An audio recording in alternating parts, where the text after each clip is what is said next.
I want to talk a little bit about what I think is going to happen for,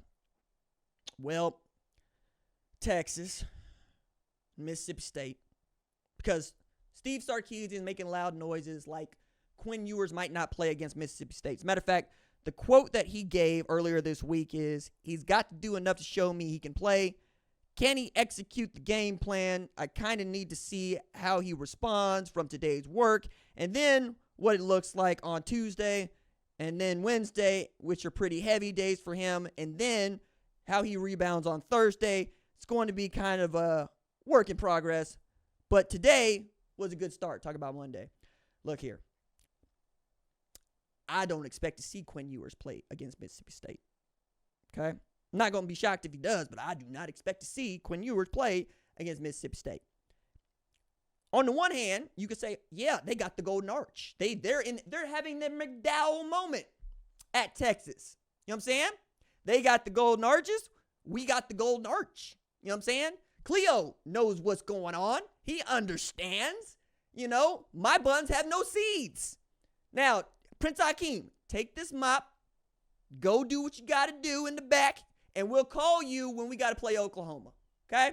Prince Hakeem in this particular metaphor is, Quinn Ewers, which is a wild, it's just a wild bit of analogy for me and for my people, because it's like, yo, RJ, did you just make that dude from Texas into Prince Hakeem? It works. It works. You understand, right? Because Quinn Ewers is absolutely the dude that's going to be pulling it up on Samuel Jackson, talking about, I'll be forced to thrash you, because that's exactly what he did to Oklahoma in 2022. So exactly what he did to Oklahoma State last year. He be thrashing. He absolutely be thrashing. But you know what? Arch, I guess, is semi here. This is also funny to think about. Because Arch is as good as they come. And semi nasty. Semi real nasty. Anyway, you can play with Arch Manning against Mississippi State because he's Arch Manning. He's that good. Did he look great against ULM? No. Did he look fine? Yes. Is that offensive line awesome? Absolutely. Is that defense good? Yeah, it is. But he can play against Mississippi State because Mississippi State is sorry. They are so bad this year. And they don't even have Blake Shapen to play this weekend. Jeff Lebby is going through it. I'm telling y'all, look, it's one thing to get beat by a bad Florida team where Florida put up 45 in a year where we're expecting Billy Napier might be on his last year as the head coach of Florida. He went and put 45 up on you before he left, though, and played both quarterbacks. It's that Toledo came down to Starkville and put 41 on your skull. Toledo. Now, Jason Candle took that moment to basically cut a promo on the SEC, saying this is exactly the kind of team, kind of program that would come to our program and raid us for players. We want y'all to know, if you choose to come to Toledo and you stay, you can beat up on Mississippi State too. Damn. The Rockets cutting a promo on the Bulldogs. Look.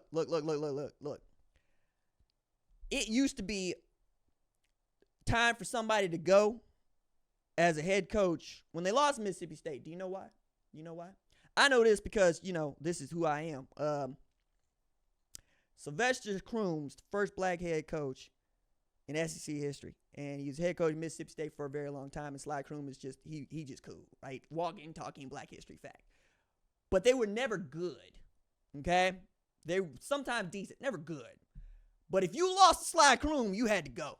You had to get up out of here. You could not stay any longer.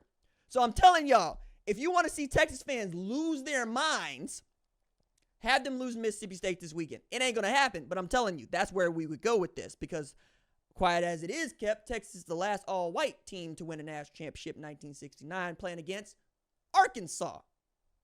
Bet you didn't know that. A little bit of history lesson on there. I think that Jeff Lebby also is going to be figuring out, damn, I got to get into the portal quick, fast, and in a hurry. But I'm going to tell y'all something. Going into the portal is not a cheap venture anymore. Do you know they paying $800,000 for veteran quarterbacks? Dudes that might be good. And if you miss on that, you stuck. unless your donors want to keep coming out of their pockets. And I've already heard all these stories about donor fatigue. Stop coming to me asking me for more money. I just gave you a lot of money. Go get me. Like, they announced an $8 million gift before getting beat like a drum against Florida. Do you know what's going to happen if Texas comes in there and drops 70 on their skulls? Like, even folks in Starkville got pride. That said, Willie Morris grows up in Yazoo City, Mississippi.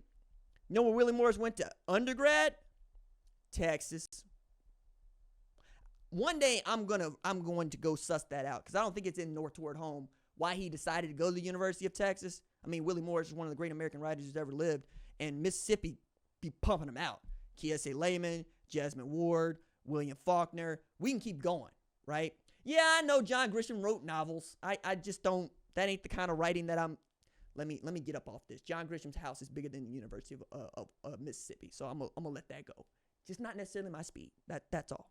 Great legal thriller writer. Just not necessarily my speed. I'm more of a heavy kind of guy. That's all.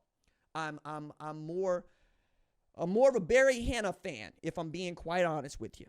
Okay, there's Mississippi got more great writers and NFL players per capita than any other state in the union, and yet Starkville can't figure it out. But that makes sense. It's state school, Auburn can't figure it out. Mississippi State can't figure it out. People didn't know that Texas State existed until G.J. Kennedy got there. I mean, Oklahoma State was once Oklahoma A&M, and they was sorry before the Mike Gundy era for the most part. Like, Pat Boone had him going there for a little bit. What do we have here? We had Boone Pickens come through after Pat. Yeah, so Pat recruited Mike Gundy. Mike Gundy was the number one player in the state that year because Barry Switzer wanted him because he was the number one player in the state. Speaking of which, did I tell y'all we get to talk to Cale Gundy? It's a lot of fun. It is. It's a great bit of fun. Last thing about Arch Manning on this one is I think that we're still seeing that dude round into form, which is a scary thought because we've seen what he's good at and we've seen what he's not. Somehow, the dudes are coming out able to throw this ball all the way down the football field, but not necessarily read the middle of the field for the intermediate passing. And by the dudes, I mean guys like Arch Manning and Jalen Milroe. The kind of players that would have been moved to wide receiver in 2004 because they showed a little bit of speed. Okay? Thing about Texas, though, is every time they want to put one of these Arch Mannings back there, he ends up being David Ash. And that's not going to help nobody at all. It's not who Arch Manning is. Arch Manning is a complete quarterback where the requirement is you got to be able to run away because, well, we can only protect you for so long, and that field's going to be butt naked wide open down the middle. Please go make something happen. Both he and Jalen Milroe would do that.